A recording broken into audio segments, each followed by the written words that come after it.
the change that we want to see as LGBTIQ community in Indonesia is that for LGBTIQ people to get no more discrimination, to get full protection from the government, and for us to get access to health, to education, to employment, to every basic human right that we deserve as human beings. From my country, but also as an organization, the main changes that we would like to see, of course, is the depathologization of legal gender recognition. We'd also like to see intersex surgeries banned unless they are, of course, medically necessary. The way that UPR can help us achieve this goal is by, first of all, opening up this platform to allow activists to lobby with different countries and get the recommendations we need to ensure that the laws and policies that we're making are actually inclusive for everyone.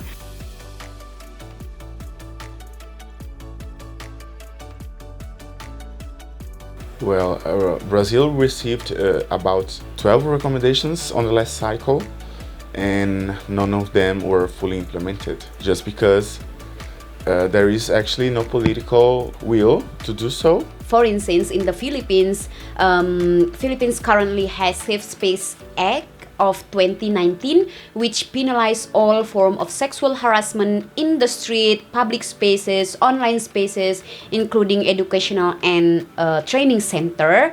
And it's also cover SOGIESC protection measures in it.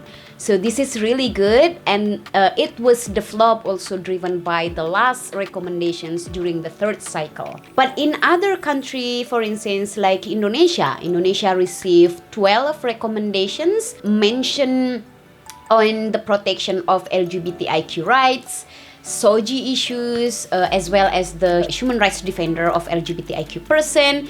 But after the third cycle, unfortunately, the situation's worsening. There were 12 recommendations that were made, or at least 12 recommendations that were accepted by the South African government, directly related to the LGBTIQ community. From those, we've seen actually an increase in the violations and fatalities against LGBTIQ people, especially lesbian women and trans people in South Africa. And that just, speaks testament to the fact that the government hasn't really acted on what they have committed to.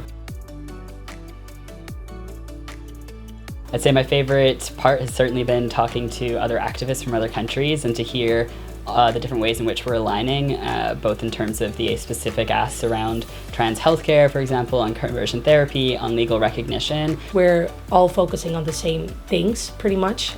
We're all looking for LGBTQI progression in the laws for LGBTQIA plus people.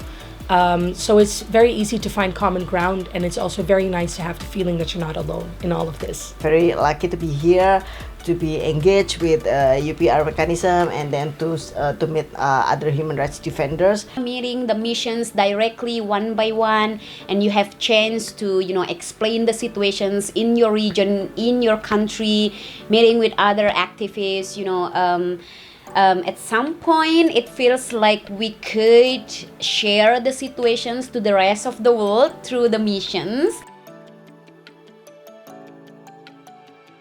Through ILGA and through COC help our work, our advocacy in the region, in the country being heard and being addressed in the international human rights mechanism.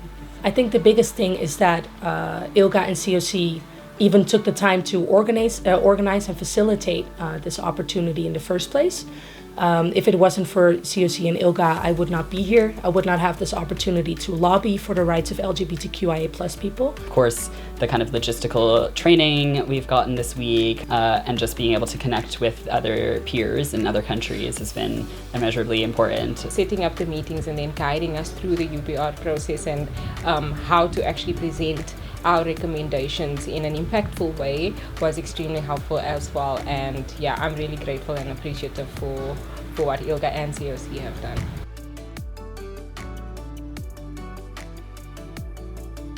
There's a few pieces of advice, but the main one I think would be to really do a lot of research into the governments and the diplomats and the states that you're going to be meeting with, and seeing what are the sort of changes that they have already implemented in their various countries, and seeing how that can impact on the recommendations that you are trying to make, because that will assist you in, or it will guide you in finding the right people to talk to. The advice that I would like to share is to take care of yourself. Make sure that you're checking in with yourself and the people around you also, but to check in with yourself specifically. I would tell them that is it possible?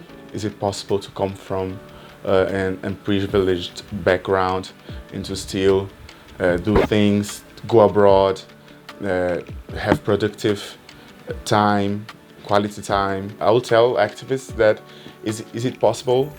Is it possible to engage? Is it possible to do a good advocacy with the UN?